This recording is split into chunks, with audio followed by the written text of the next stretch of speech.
शापित हवेली भाग 2। अब पहले क्या हुआ था। रोहन, अंजलि, विवेक और समीरा किसी तरह रुद्र हवेली से बचकर निकल आए थे, लेकिन जाते समय उन्होंने रेडियो में एक भयानक हंसी सुनी थी। ये इशारा था कि वह आत्मा अब भी उनके पीछे थी। अजीब घटनाएं शुरू होती हैं। हवेली से लौटने के बाद चारों ने सोचा कि सब कुछ खत्म हो गया, लेकिन असली डर अब शुरू होने वाला था। पहली घटना, समीरा जब अपने कमरे में अकेली थी तो उसने आईने में कुछ अजीब देखा। उसकी परछाई हिल रही थी, लेकिन वह खुद नहीं हिली थी। जैसे ही उसने पलटकर देखा, आईना खुद ब खुद चटक गया और उसमें से वही गहरी हंसी गूंज उठी। दूसरी घटना, विवेक के फोन में रात 6 बजे एक अनजान नंबर से कॉल आया।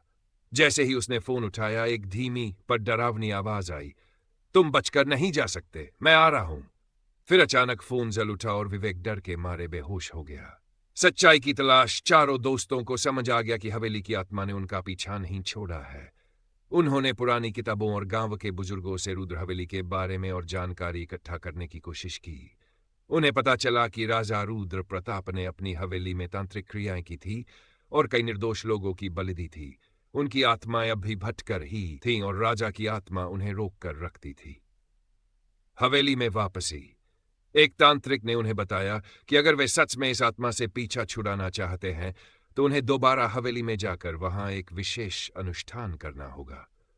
यह सुनते ही सबके रोंगटे खड़े हो गए, लेकिन उनके पास कोई और रास्ता नहीं था। असली आतंक, रात के 12 बजे वे दोबारा हवेली में पहुंचे। चारों के हाथ में दीपक और गंगाजल था। जैसे ही वे हवेली के अंदर गए, दरवाजा फिर से खुद बंद हो गया, लेकिन इस बार उन्हें पता था कि डरने से कुछ नहीं होगा। तांत्रिक ने उन्हें बताया था कि राजा रुद्र प्रताप की आत्मा को मुक्त करने के लिए हवेली के बीचों बीच हवन करना होगा। उन्होंने मंत्र पढ़ना शुरू किया।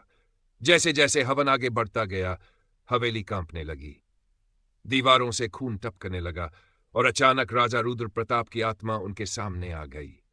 तुम्हारी हिम्मत कैसे हुई मुझे जलाने की, वह जोर से चिल्लाया।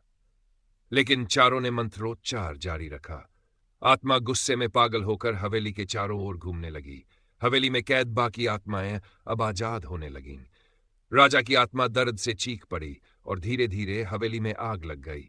चारों दोस्त जैसे तैसे बाहर भागे और देखते ही देखते पूरी हवेली धू धू कर जलने लगी। हवेली के साथ राजा रुद्र प्रताप की आत्मा भी भस्म हो गई। अंत, सुबह गांव के लोगों ने देखा कि वह हवेली अब पूरी तरह जल चुकी थी। वे खुशी से बोले, अब यह श्राप हमेशा के लिए खत्म हो गया। लेकिन जब चारों दोस्त अपने घर लौटे तो रोहन ने अपने कमरे के आईने में एक हल्की परछाई में खत्म हो गई थी, या कोई और रहस्य अब भी बाकी था। अगला भाग जल्द ही। कहते थे कि वहां रात को अजीब आवाजें आती हैं, दरवाजे खुद ब खुद खुलते और बंद होते हैं और जो भी अंदर जाता है वह वापस नहीं लौटता। इस हवेली का नाम था रुद्र हवेली, जिसे शापित माना जाता था। कहानी की शुरुआत, एक दिन 4 दोस्त रोहन, अंजलि, विवेक और समीरा एडवेंचर के शौकीन थे और भूतिया जगहों को एक्सप्लोर करना उनका जुनून था। जब उन्हें रुद्र हवेली के बारे में पता चला तो वे वहां जाने का फैसला कर बैठे। गांव के बुजुर्गों ने उन्हें चेतावनी दी, उस हवेली में जाने की गलती मत करना, वहां जिनका साया है वे तुम्हें जिंदा नहीं छोड़ेंगे। लेकिन दोस्तों ने इसे सिर्फ एक अंधविश्वास समझा और रात के 12 बजे हवेली में जाने का प्लान बना लिया। हवेली के अंदर अंधेरे और सन्नाटे से भरी हवेली में कदम रखते ही उन्हें अजीब एहसास हुआ। दीवारों पर जले हुए हाथों के निशान थे, फर्श पर सूखी पत्तियां और धूल जमी थी। हवा में एक अजीब सी गंध थी, जैसे कुछ सड़ रहा हो। अचानक हवेली का मुख्य दरवाजा जोर से बंद हो गया। सभी चौंक गए। यह हवा का झोंका होगा, रोहन ने कहा, लेकिन उसकी आवाज में भी डर झलक रहा था। वे धीरे धीरे हवेली के अंदर बढ़े। तभी समीरा ने देखा कि सामने के दर्पण में एक परछाई थी, एक लंबी डरावनी आकृति जिसकी आंखें लाल जल रही थी। यहां कोई है, समीरा चीख पड़ी। तभी कमरे की खिड़कियां अपने आप जोर से खुल बंद होने लगी।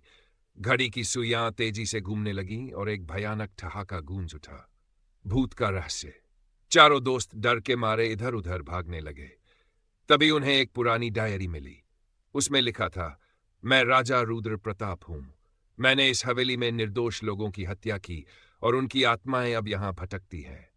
इस हवेली में जिसने भी कदम रखा वह कभी वापस नहीं जा सका।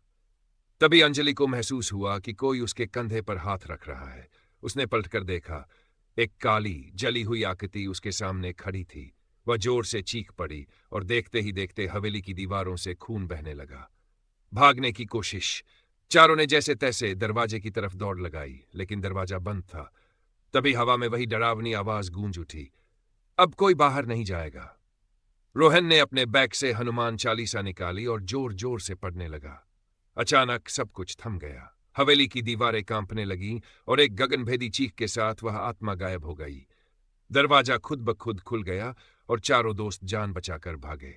अंत या एक नई शुरुआत। सुबह गांव के लोगों को जब इस घटना का पता चला तो उन्होंने बताया कि यह पहली बार था जब कोई रुद्र हवेली से जिंदा लौटा था। लेकिन जब दोस्तों ने अपनी गाड़ी स्टार्ट की तो रेडियो अपने आप चालू हो गया। उसमें से वही डरावनी हंसी गूंज रही थी, तुम बचकर नहीं जा सकते, मैं वापस आऊं।